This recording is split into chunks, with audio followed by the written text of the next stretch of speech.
कांग्रेस द्वारा प्रदेश की कानून व्यवस्था पर सवाल उठाने पर मंत्री विश्वास कैलाश सारंग का बयान है। एमपी में कानून व्यवस्था पूरी तरह चुस्त दुरुस्त है। जो घटना हुई है वे दुर्भाग्यपूर्ण है। दोषियों पर कार्यवाही होगी। ये घटना को देखकर पूरे प्रदेश की पुलिस को हतोत्साहित करना शोभा नहीं देता। बिना किसी तथ्य के आरोप लगाकर कांग्रेस जनता को गुमराह कर रही है। कांग्रेस भूल गई है जब कमलनाथ मुख्यमंत्री थे तब सीएम हाउस से 1 किलोमीटर दूर ही बच्चों के साथ गलत काम हुआ था। कमलनाथ सरकार के समय पूरे प्रदेश में हाहाकार मचा हुआ था। मध्य प्रदेश में कानून व्यवस्था पूरी तरह चुस्त दुरुस्त है। कांग्रेस बिना किसी तथ्य के आरोप लगाकर जनता को गुमराह करने की कोशिश करती है। ये कांग्रेस ही भूल गए कि जब कमलनाथ की सरकार थी तो मुख्यमंत्री निवास के 1 किलोमीटर दूरी बच्ची के साथ जिस प्रकार की घटना हुई थी, कांग्रेस भूल गई कि कमलनाथ जी की सरकार के समय पूरे मध्य प्रदेश में हाहाकार मचा था। जो घटना हुई है वो दुर्भाग्यपूर्ण है। उसमें जो दोषी हैं उन पर कार्रवाई होगी, परंतु हम केवल एक घटना को देखकर या उसको आगे रखकर पूरे प्रदेश की पुलिस को हतोत्साहित करें, ये शोभा नहीं देता। वहीं हरदा में मुर्गी का नाम नर्मदा रखने पर मंत्री विश्वास कैलाश सारंग का बयान।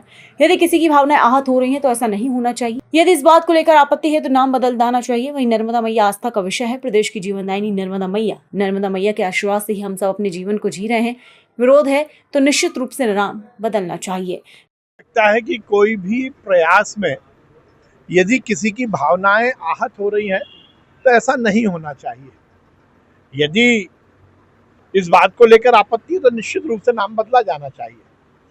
हिंदू आस्था का विषय है नर्मदा मैया। मध्य प्रदेश की जीवनदायिनी है नर्मदा मैया। हमारी सनातन में देवी स्वरूप और भगवान स्वरूप है नर्मदा मैया। नर्मदा मैया के आशीर्वाद से ही हम सब अपने जीवन को जी रहे हैं। नर्मदा मैया की आस्था ये संपूर्ण दुनिया में स्थापित है, इसलिए निश्चित रूप से यदि विरोध है तो नाम बदलना चाहिए। मध्य प्रदेश की मोहन सरकार युवाओं को रोजगार के हर अवसर सृजित कर रही है। सरकारी विभाग में जो कमी और बैकलॉग है उसको पूरा करने का हमारा पूरा प्रयास है।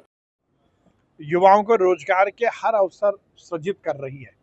केंद्र की सरकार ने भी सरकारी नौकरी से लेकर स्वरोजगार के बहुत अवसर उपलब्ध कराए और प्रदेश की सरकार भी उसमें लगातार काम कर रही है।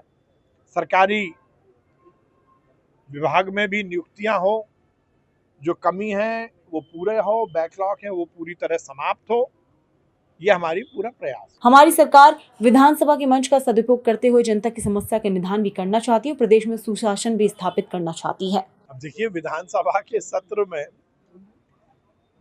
जो जिसको करना है ये विधायक का अधिकार है। सरकार हर तरह के जवाब देने के लिए तैयार भी है, सक्षम भी है, परंतु फिर मैं कहूंगा कि तथ्यों के आधार पर बातचीत होगी तो विधानसभा का और जनता के पैसे का सदुपयोग होगा। हम अपनी राजनीति चमकाने के लिए बिना तथ्यों के आरोप लगाकर मीडिया की सुर्खियां बटोरने के लिए यदि विधानसभा के प्लेटफॉर्म का उपयोग करेंगे तो फिर वैसा ही होगा जो पहले होता आया है। मुझे लगता है कांग्रेस को चाहिए कि नकारात्मक सोच के साथ कोई आरोप लगाने के पहले तथ्यों पर बात करें। तथ्यपरक बात होगी, सरकार उसका जवाब देगी। हमारी सरकार विधानसभा के मंच का सदुपयोग करते हुए जनता की समस्याओं का निदान भी करना चाहती है और प्रदेश में सुशासन भी स्थापित करना